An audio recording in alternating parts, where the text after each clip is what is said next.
The studio lights burned overhead, but it was the silence between Jasmine Crockett and Ibrahim Traoré that truly scorched the room. What began as a televised conversation on foreign policy shifted dramatically the moment Jasmine laid a sealed folder on the table. The air tightened. Traoré, ever the composed diplomat, hesitated. Just a flicker, but in that heartbeat, the atmosphere changed. Jasmine's calm voice broke the tension. "I assume you recognize this?" Her eyes locked onto his steady, unblinking. The producers behind the cameras froze. Traoré didn't reach for the folder. He smiled tightly, but the confidence in that smile cracked when she added, "Let's talk about what you did in Nako." A sharp intake of breath echoed off screen. The segment cut to black, but the damage had already been done. What was supposed to be a routine political interview was now a fuse hissing toward detonation. Viewers had seen it, his reaction, the shift, the fear behind the eyes of a man who had never before been questioned in public. Jasmine sat still as the screen faded, heart pounding under her composed exterior. Traoré, for the first time in his long protected career, looked like someone who'd just been seen. Not applauded, not celebrated, but truly seen. Nako was more than a name. It was a memory buried beneath years of media silence and political indifference. Jasmine hadn't simply stumbled upon the truth. She'd lived it. Years before her rise in U.S. politics, she had worked as a legal aid in Burkina Faso, studying the effects of land seizures on indigenous farming communities. Nako had been one of those communities. She remembered the scorching air, the emptiness left behind where homes once stood. The mother who clutched a photograph of her missing son and whispered, "They came at night. No warnings, just uniforms." At the time, the world ignored her reports. The media was indifferent, and Traoré, then a celebrated reformer, brushed aside allegations as unverified foreign interference. Jasmine returned to the U.S., haunted but hardened. Then, 5 months ago, a letter arrived at her office. No return address. Inside was a journal, Aicha's journal, handwritten and barely intact. Its pages detailed the night raids, the false promises of development, the last sighting of her brother. Jasmine recognized the names, the coordinates, even the government seal etched into the margin. It was evidence, not hearsay, not theory, proof, and it was time to make it public. She dug further, connecting contractor payrolls to off-record government airlifts, tracing bribes from shell companies back to offices linked directly to Traoré's administration. Survivors began coming forward, carefully, mostly anonymously. One aid worker trembled through a call with Jasmine saying, "He told us to say they relocated voluntarily, but they had rifles pointed at their heads." Jasmine knew confronting Traoré would be dangerous, but she also knew silence was complicity. On the day of the broadcast, she didn't ask permission to bring the folder. She simply waited for the perfect moment, then dropped it between them like a gavel. Traoré's eyes had shifted, almost imperceptibly. Enough to know the truth had reached him. Enough to know he feared what came next. The truth came crashing in during the second live broadcast. Days after Jasmine's on-air challenge, the network arranged an international panel. This time, the world was watching. Journalists from Al Jazeera, France 24, and independent African networks joined in, along with whistleblowers whose voices had long been suppressed. A satellite feed linked directly to a quiet village near Nako, where a frail woman named Amadou sat beneath a faded cloth canopy.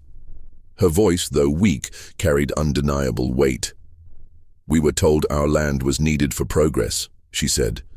But progress never came, only soldiers. Traoré joined remotely from Geneva.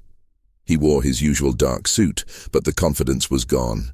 He interrupted often, claimed he was the victim of a smear campaign, that Jasmine's evidence was selectively framed. But the documents told a different story. Jasmine revealed flight logs of resource extraction, audio of an executive admitting to forced evacuations, even a signed memo authorizing the deployment of local stabilizing forces, a euphemism for armed removal. Traoré's frustration boiled over. "You don't understand the complexities of African governance," he snapped. "You weaponize Western media against us." Jasmine didn't flinch. "This isn't about the West," she said calmly. "This is about Nako, about children who disappeared in the night, about your hands on the pen that signed their futures away." Silence blanketed the feed. The moderator, visibly shaken, allowed the moment to breathe. Then Amadou spoke again. "We built schools on that land. They burned them down." The screen split to Jasmine's face. For a moment she said nothing. Then, just above a whisper, she remembered everything, even when the world forgot her. Traoré sat motionless. His feed eventually cut without explanation. No closing remarks, no rebuttal, just absence. The absence of a man who had always controlled the narrative. Now finally losing grip, public response was swift and seismic.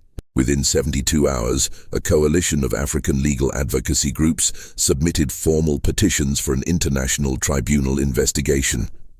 European funders pulled out of deals associated with Traoré's private development firm. Two of his former aides published open letters admitting to falsified environmental reports and coerced testimonies. The headlines read like fiction: "Golden reformer or hidden tyrant." Truth buried in Nako finally surfaces. Crockett confronts colonial complicity. But the fallout wasn't just institutional, it was personal.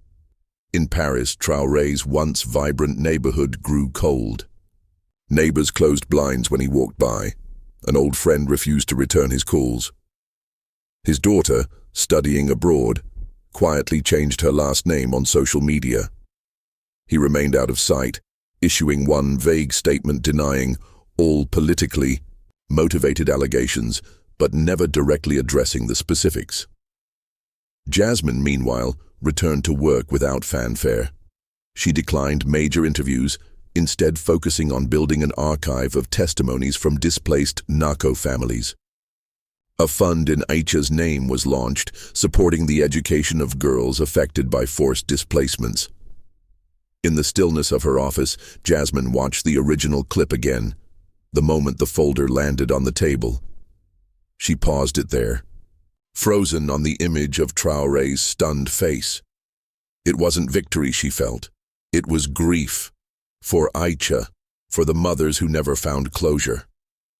For the quiet dignity that too often goes unnoticed until it's too late. But it was also something else. A whisper of resolve. A knowing that even the most powerful men can be unmasked, not with violence, not with vengeance, but with truth spoken calmly, precisely, and publicly. In the closing ceremony of the new Human Rights Archive, Jasmine stood at the podium and read a line from Aicha's final journal entry. "They tried to erase us, but we leave our names in the dust, and one day, someone will read them out loud." The audience stood in silence. No applause, just reflection. Because justice, Jasmine had learned, doesn't always end in triumph. Sometimes it ends in stillness, the moment after the storm, when the air clears and the truth remains.